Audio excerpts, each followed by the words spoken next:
The introduction of the Aerotropolis concept is one of the city of Ekurhuleni in Johannesburg has embraced not only as a means of increasing Africa's competitiveness, but also counteracting the disjointed planning that was done in the past.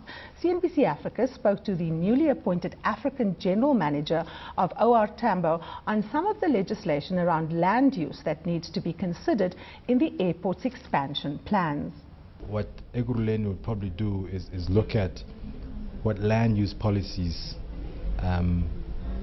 give you advantage in terms of that. So how do you zone your industrial area to favor the types of manufacturing businesses that need to be close to an airport for export purposes, for example? How do you create logistics parks that are people that facilitate import and export so that they're close to the airport? Because then the cost of doing that business then somewhat decreases. A lot of the low-cost airlines have attributed their failures to the airport tariffs. Are you able to give us the rationale behind the cost mechanism? So we knew that the infrastructure that we needed to put in place, given what we're seeing at the time, this is back in 2003, 2004, 5, with double-digit growth everywhere. So what you're saying at the time is that you need to build this infrastructure, and if you wait to charge for it until it's operational, it's going to result in quite a step up. So you move from a pre-funding model, which allows you to smooth that particular increase in impact on the industry, so that when you do put the infrastructure into operation, it's not a big jump.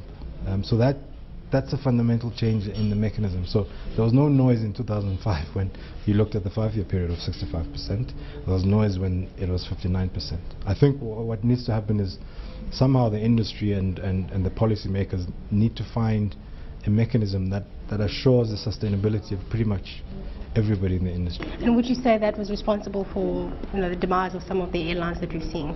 The issues of cost are systemic.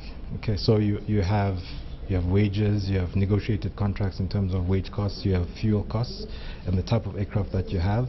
So tariffs increasing, fuel prices are increasing, some of your labor issues and some of the, so all of that will lead to your cost structures either being sustainable or not being sustainable. A lot of noise has also been made around the Eskom's proposed electricity tariffs. What implications does that have for you?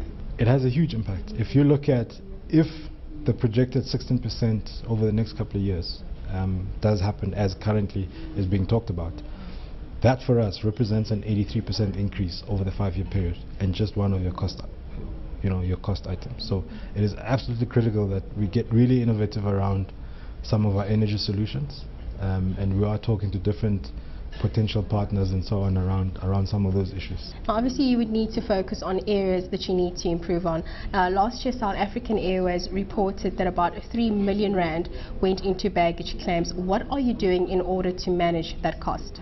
So that statistic six years ago was probably sitting at about 30 per 1,000 passengers out of this airport.